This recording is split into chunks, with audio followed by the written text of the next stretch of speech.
All right, hello everybody, and thank you for joining us on this session. The session is called Immigration 102: How to Stay Compliant with Immigration Regulation. So we'll be on this session. My name is Ozzy. I work at the Office of International Students and Scholars as the Intercultural Program Manager.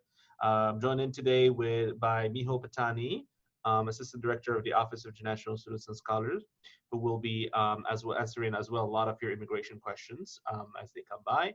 And I'm also joined in by Katie, and I'm going to botch your title, so go ahead, Katie. Yes, I am the Student Success Manager of the International Year 1 program. Awesome, thank you. So we are joining with some audience members here, Carlos, Lopez, and Mohamed. And we know that a lot of people want to watch this as a recording, which is why I'm talking directly to the camera and to everybody. Welcome if you're joining us on the recording.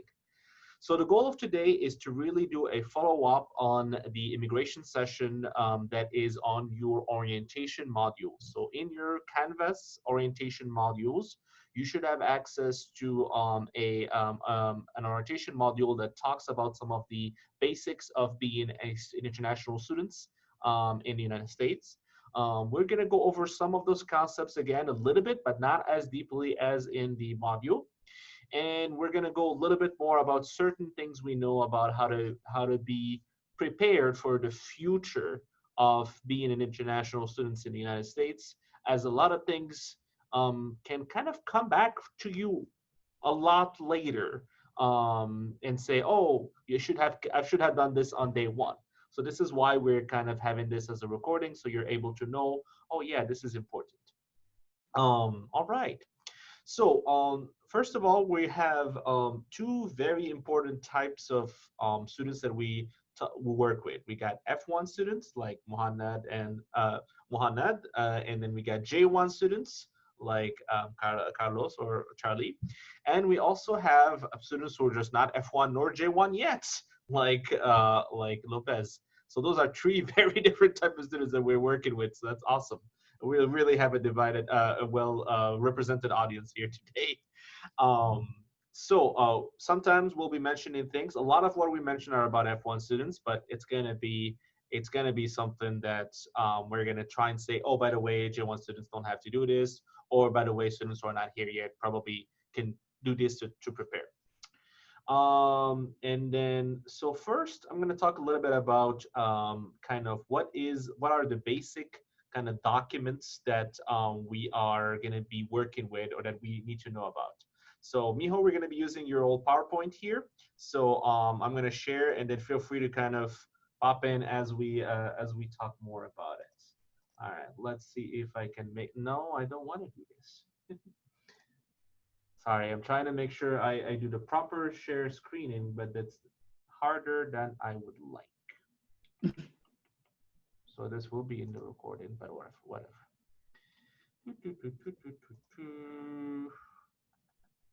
You can cut it out, Ozzy. They won't notice.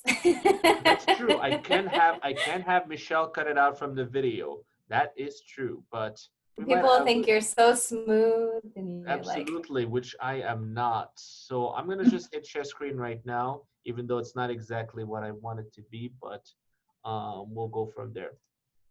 All right, so you should be able to see my PowerPoint, and I'm trying to make it bigger without having it go like full double screen, because I have two screens, which is why it's a little harder to do. I'm gonna try this and see if it works. Nope, it does not.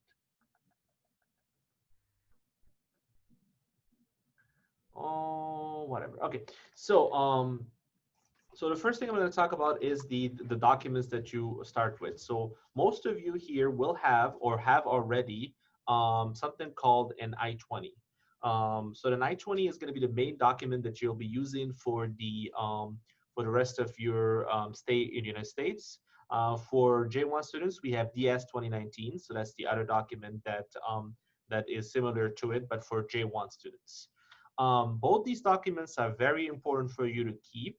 One thing that people don't really know is that they are actually quite easy to replace.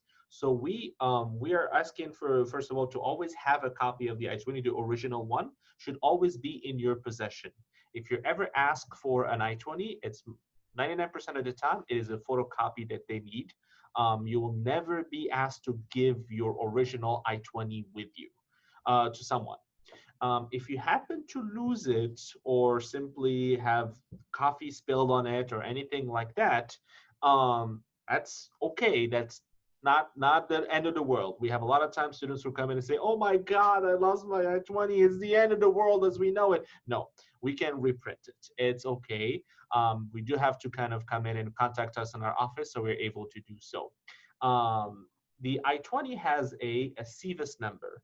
So that is the one on top right there. That's the CVIS number. So that CVIS number is the one that's going to stay with you for the rest of your stay in the United States. Even if you change university or change, usually that CVIS stays the same unless you have a complete break in your status, which is something we can talk about later. But that's your number. So that's your CVIS number, and it stays the same. You'll have obviously your name. Your field of study is your major. As you're learning to get to know more about your I-20, at the beginning, your major may not be the one that you have or that you're thinking about. That's okay, because the majors on those I-20s that appear on the I-20 are not always matching exactly with the name of your major in the department. The reason for that is that these majors are they are basically the whole university, the whole country's kind of list of majors. So when we, as a University of St. Thomas, have to indicate which major is yours, we find the one that is the closest and then put that in there. That doesn't always mean that it's the same. So sometimes we have someone who, let's say, you have probably a good example of like two majors that are almost not the same, right? Trying to Yeah. remember one. So we have a grad program, which is software engineering and information technology. They have a same, they're listed as information technology. Okay, Right. on the major. So it's a zip code is the same. Yeah. So that's I just cannot think of the undergrad, major, but yeah. That's fine. There's a lot of things that can be like that. So don't be afraid if the major doesn't look the same as the one that is in that's actually yours. If you do change majors, we do want to make sure you do it on Murphy Online. You go and change your major because that's what will reflect on the I-20 when it is done. If something's not quite looking right for you, you can always email us and say, "Hey, is this okay?" And we'll be able to verify for you. The I-20 has a program end date. That is a very, very important date for you all to remember, because the program end date is when you are supposed to be done with your education here in the United States. So that means that if it's a program end date, that if you get to that program end date and you still need more time to study, like an extra semester or something like that, you do have to come and talk to us before that end date. So always remember it. I tell all my students to just take your calendar or your phone and just put that date as a reminder, maybe a month or two before that, and be like, "Hey, my 20 is ending on this date." Because then you will remember to come in and check with us during that time. Because oftentimes you'd be like, "Oh, you think you're going to graduate in 4 years, then maybe it's more." Now, the opposite, though, is much easier. If you are graduating before the end of your program end date, that's okay. That's all right. We'll adapt to it. We'll figure out what's your next status and whatnot. So that's less problematic than if you were to graduate after the program end date. Okay. Anytime the current audience here has any questions, please raise your hand or unmute yourself to ask a question. We'd be happy to answer. For the DS 2019, it's very similar, but it's only valid as long as you're studying here in the US, and usually for those J1, they usually are sponsored by a different organization, and that's the ones that are making the J1 for them. So in your case, Charlie, as an example, your Fulbright organization is the one that is creating DS 2019s for you. So we don't sign them for you. That's something that you'll have to work with your organization in terms of any changes. For other J1 students that we may have, we don't really have a lot this year. It's fairly similar with in terms of like the information on it, just kind of different appellations. Miho, is there anything else important about the J1? No, just make sure that, just to double check, make sure all the, both for F1 and J1 students, make sure that your I-20 name is correct. Because I-20, while you're in US, you will use this document often for applying for Social Security, driver's license, and all that. So make sure that your name is correct, which is shown on your visa. Visa, passport name, and I-20 name should all match. But then sometimes that the students don't have, your passport may not have a given name and surname. You can have all name in one line. So, just make sure your name matches. Thank you, Mia. The other important document that you need to know about is your visa. So the visa is what you use to enter the country. It is often compared to the key to help you enter the country. So this is what you'll need to enter, but that doesn't mean you'll need it to stay in the country. So this is a very important distinction. So most visas have number of entries, which in your cases should not be a problem. You can enter and leave as many times as you want as F1 students. It should have an expiration date on it as well. And that expiration date, again, doesn't really matter unless you are leaving the country. So let's say you have a visa for 1 year that's ending in December 2021 as an example. And you're not planning on going back home anytime soon or leaving the country anytime soon. It's okay. The visa can expire while you're inside the country. That is not a problem. However, the next time you leave the country for any reason, whether to go to your home country or to visit another country, the next time you want to re-enter, you will need a new visa, which is why it's very important to check your visa before you leave the country, and to make sure you schedule enough time to update your visa if you're going back home, if your visa is expired. There are some exceptions to this, where if you're going to go to either believe Canada, Mexico, or some countries in the Caribbean, you may go with an expired visa. We would still want you to check with us before you do that, as it's a very specific rule. All right. Anything else with this, Miho? Yeah. Related to visa, some of you may have a multiple different visa to the United States, right? You may have a F1, you may have a J1, or you may have a visitor visa, yeah, to the United States. However, while you're studying here in the US at St. Thomas as an F1 or J1, you are F1 or J1. Make sure even you exit the country, make sure you re-enter with the visa, F1 or J1, not with a visitor visa. If you use a different visa to re-enter the US, then the F1, J1 will no longer be valid. Okay, so just be careful. Right. So that happened before when someone tries to enter the port of entry and then they give the wrong visa, and it's a big hassle to try and change it back. So make sure you're pointing at the right visa when you enter. Yeah, absolutely. So the way we know about that, or the way the mistake happened, is through the I-94. That is the other important document that you have, although slightly less important, the document itself, as you can kind of reprint it as you wish, because it's a digital document. It used to be a little paper on your passport. Now it's all digital. So basically, when you enter, every time you enter the country, you have a new I-94 number, and that should show the date that you enter as well as your status when you entered. So some of you may enter with a different status and then change back to F1. It'll still show your status you entered with. And then some of you, as Miho said, may have mistakenly come in with a different status. And then that will show then an I-94 with a different status. So that's going to be very problematic, as you do use the I-94 for certain documents. And it does have to match that, the status and date. In rare cases, your I-94 is not recorded correctly, especially if you enter from Canada by car, as in you drive in, you cross the border through car, something like that. It happened in rare cases where they simply do not create an I-94 for you, despite the fact that you have entered the country from we recorded as leaving the country, but you're not basically recorded as entering the country back. And that is a big issue for certain documentation, as you're the last time you entered the country doesn't match your I-94. So in that case, we can work with you on that.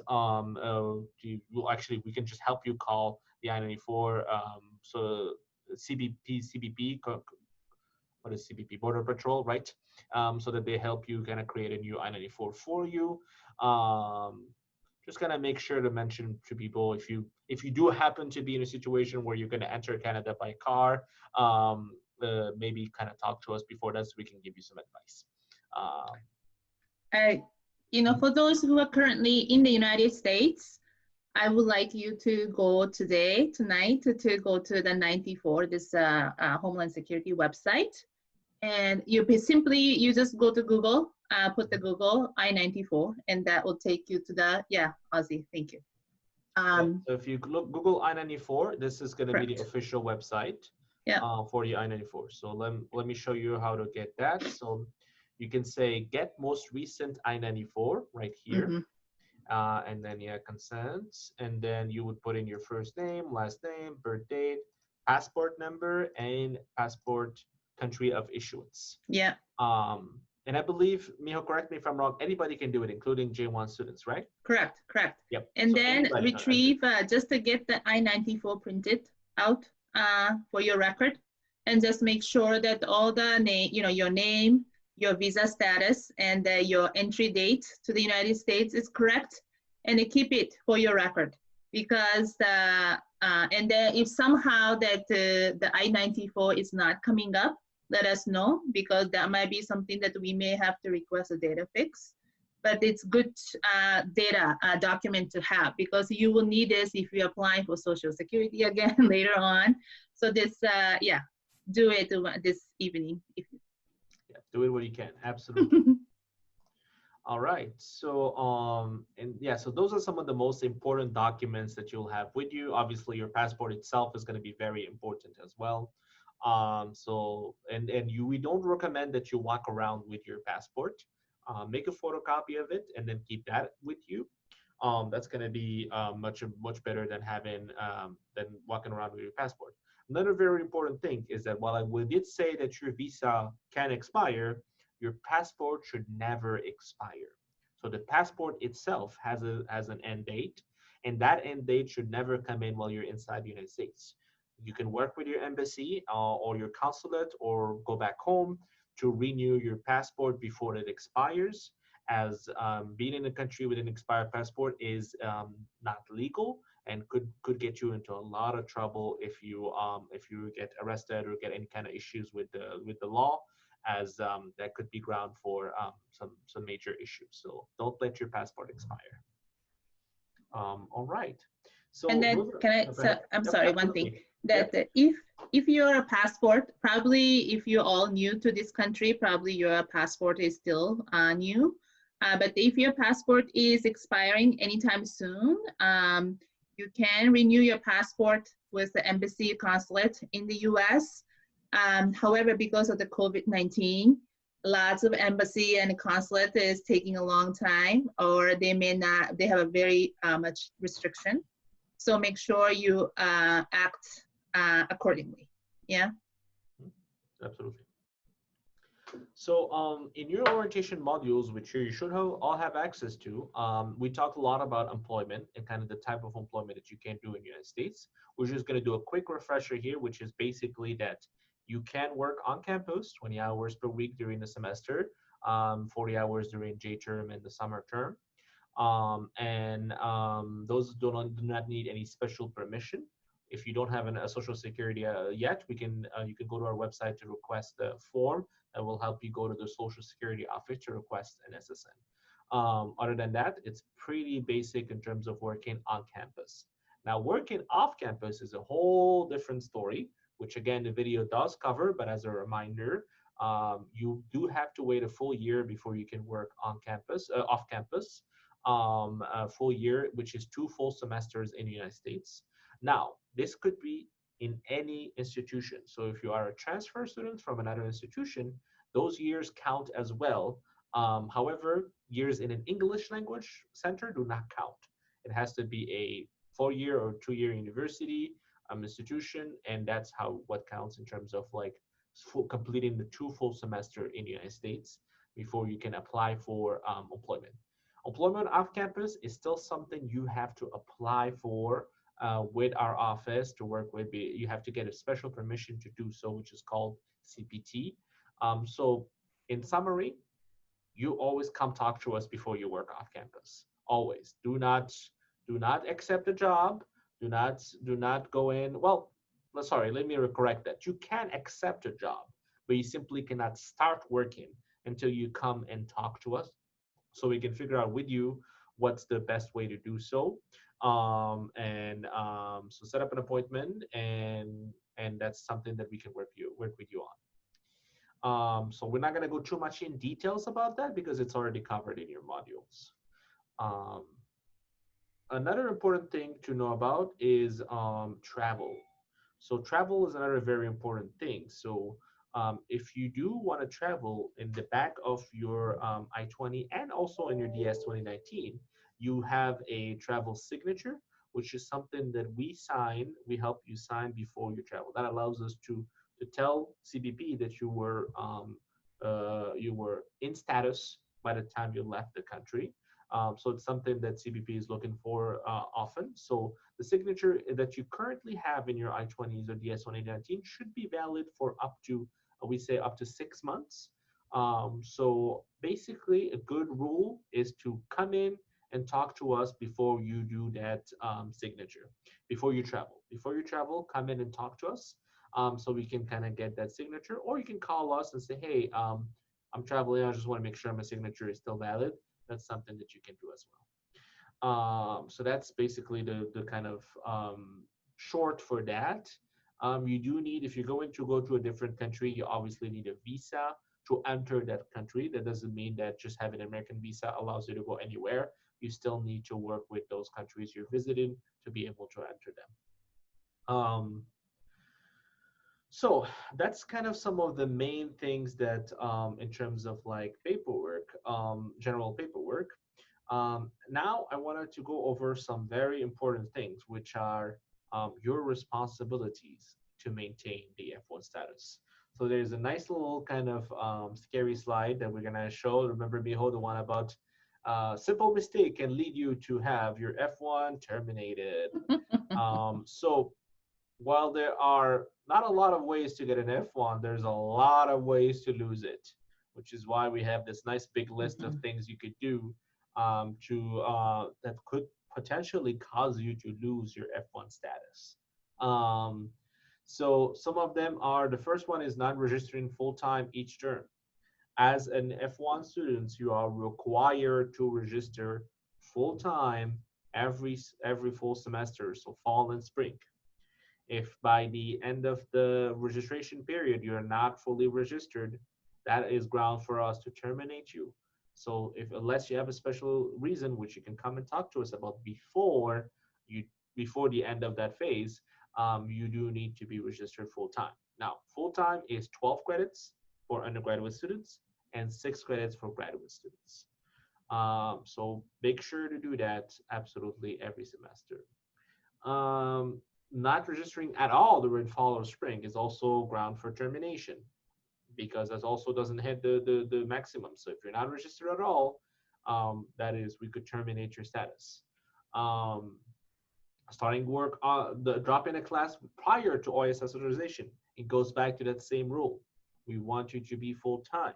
That means if you're not full-time, even towards the end of the semester, you could be ground for termination as well. So let's say you're working a certain number of classes and you're not doing well in one of them. You'd be like, well, you know what? I'm just going to drop that class. You may be able to, but you should come talk to us before you drop the class so we can tell you what your options are. Because if you do so without letting us know, that's just automatically a termination. So that's not good. Termination means you lose your F1 status, and it's not a fun thing. Not a fun thing. Failure to renew, so starting work off campus. That's what we talked about. You cannot start work off campus before getting an authorization with us. So that's very, very important. It is also very important to know that everybody in our office is bound to report on that. So if you come to our office and say something like, hey, I've been working at McDonald's for the past 6 months. Well, that's just that information. We don't need to see proof. Just having that information is enough for us to terminate you, because now we know that you have been working illegally. Now, obviously, we'll look into it and we'll figure out what's going on, but that's already very, very important. Working off campus is one of the most dangerous things you could do to your status, because that's something that the US government takes very, very seriously. And we are bound to report on that and terminate on that. Now, that's even if you think you have a permission. You work with a professor, and the professor tells you, hey, I have this great company that I know, and you should come and work for it, and it'll be great. And you say, yes, absolutely. And then you go work, and the professor starts paying you. That's it. That's just that, because he didn't come and work with us beforehand. So always come in and check with us before you have any kind of opportunity off campus, and we'll tell you what the details are. Changing employers as well is also important, and that's more specific. So I won't go too much in detail on that. If you already have CPT, then you already heard this from us. So we'll talk about that another time. And then we talked a little bit about the program end date. If you keep studying or stay in the country and your program has already ended and you didn't extend, that's termination. You can't come into us 2 months after the beginning of the semester and say, oh, by the way, I forgot I had like 2 more classes to take. Can I extend my 20? No, you have to do it before the end date. If you do it after, it's too late. That's termination. And both Miho and I have had to do quite a lot of all these terminations, right, Miho? Yep, she's saying Yes, it. Yep. yes. Yeah. We've maybe this is a good chance to pause and say, like, Miho's been working in the field for like how now, like 6 years or more than that, right, Miho? Or like 8 yeah. years. Yeah, so just remember, don't let any documents expire. You know, your passport has to be valid all the time, and your I-20 DS 2019, same. Visa is okay to expire while you're in the States. And as long as you're maintaining F1 or J1 by enrolling full-time, you're fine. But other than that, mostly all the documents should be valid.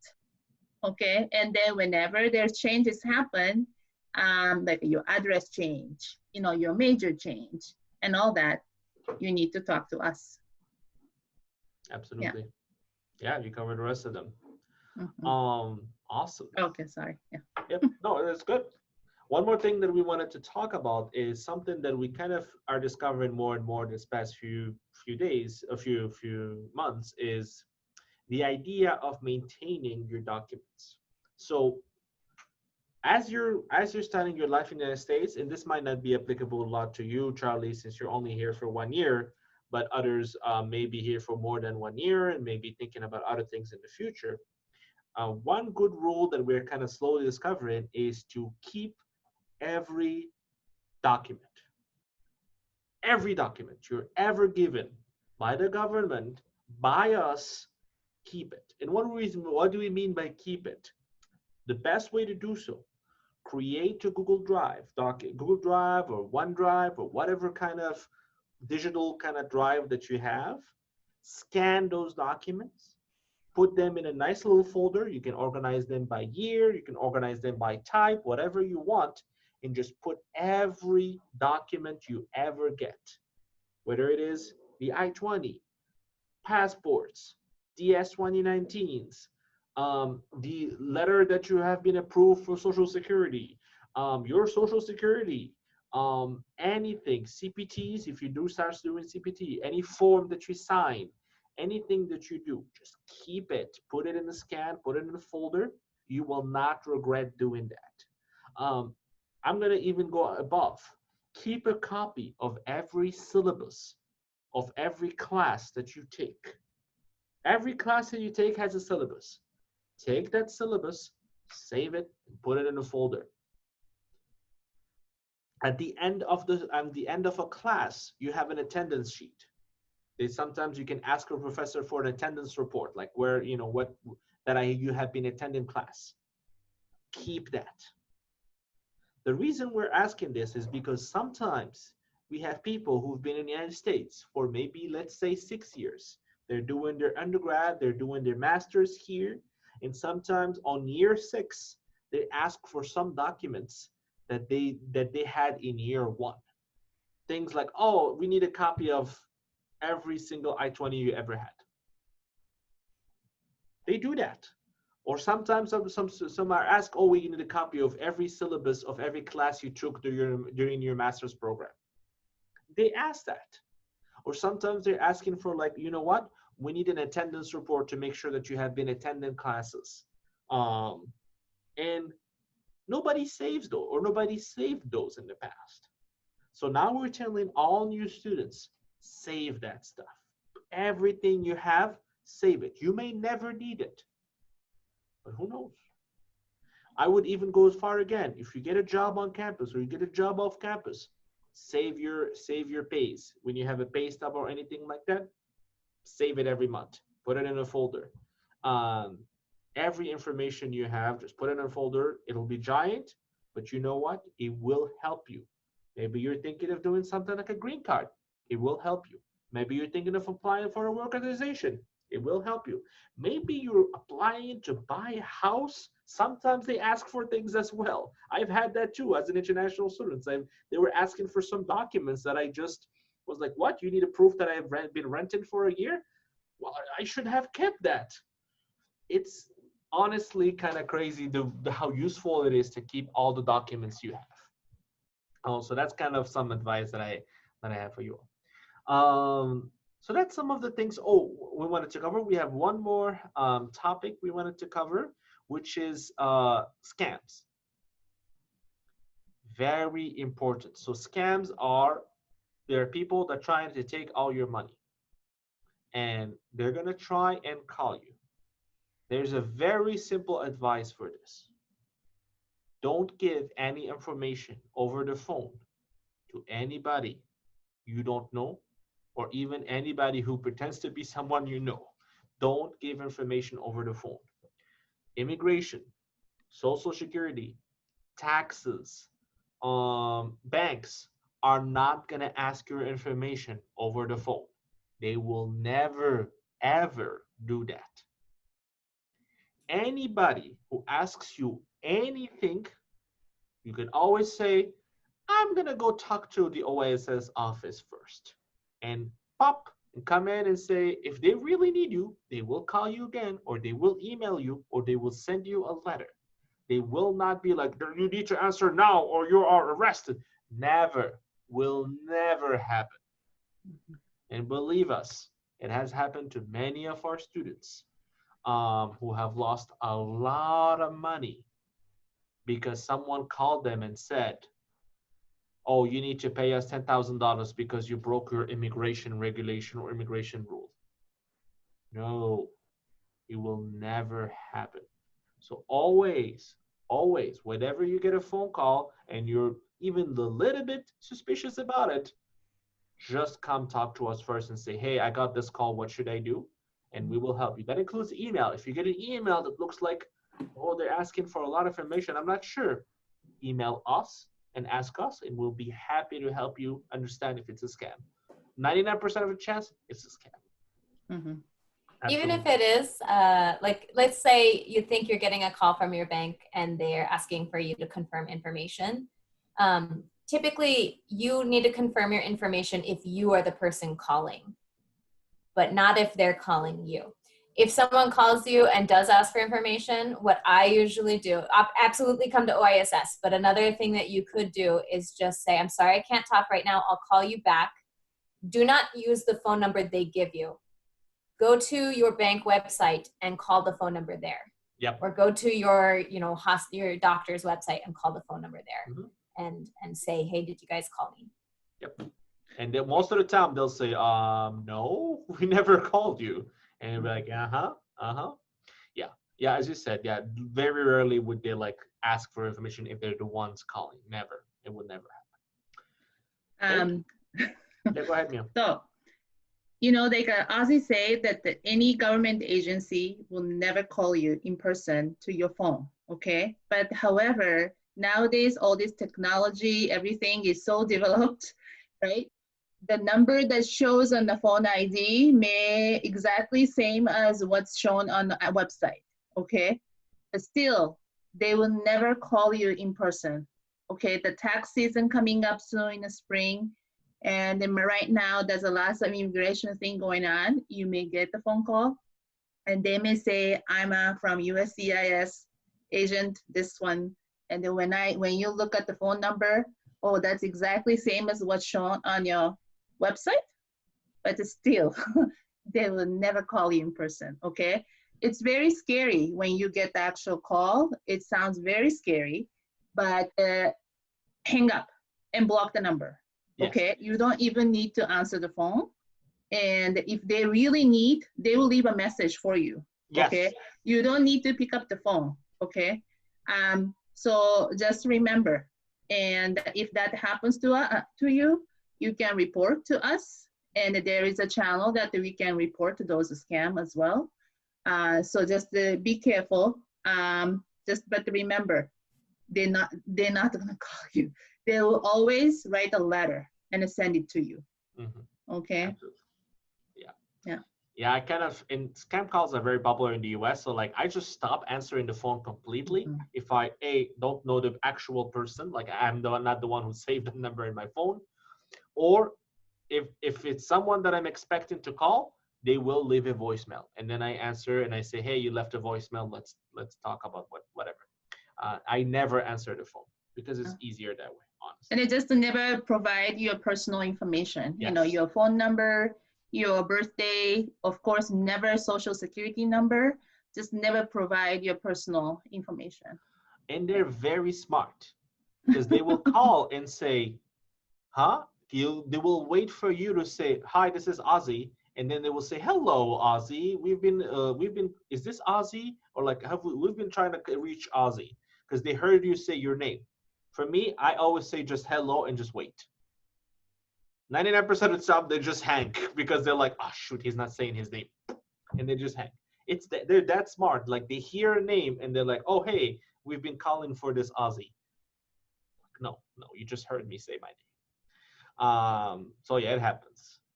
All right. Well, we're going to be... so this is it for the recording. For those of you watching the recording, we're going to be closing right now. We're going to stay a little bit longer to answer some questions, but we are always available. Miho and I are always available through office hours as well as through email. So if any of this sounds interesting to you, you want to talk more about this, email OISS and set up an appointment with us.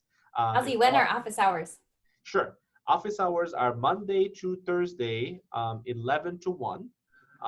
So you can find that information on your email as well as on our website. It's link.stthomas.edu/OISS walk-in. You won't remember this, just find it in your emails. And we'll be there to answer any of your questions. And you can also honestly email oiss@stthomas.edu and say, I want to talk to Miho, I want to talk to Ozzy, and then we'll set up a special one-on-one appointment with you so we can talk to you and answer all your questions. So we are here for you, and we'll happy to talk to you anytime. Can I say one last thing? Absolutely. So all the communication will be to your St.Thomas account. Okay. Oh, yes. So please be sure to check St.Thomas account. No Gmail, no Yahoo, whatnot. Okay. So just even including our office, all other offices on campus, including professors, they'll be all communicating to your St.Thomas account. So make sure to check your email daily basis. And then also, what I was going to say, I forgot. Yeah, but then make sure to check. Okay, and yes, we do send the email immigration updates every month.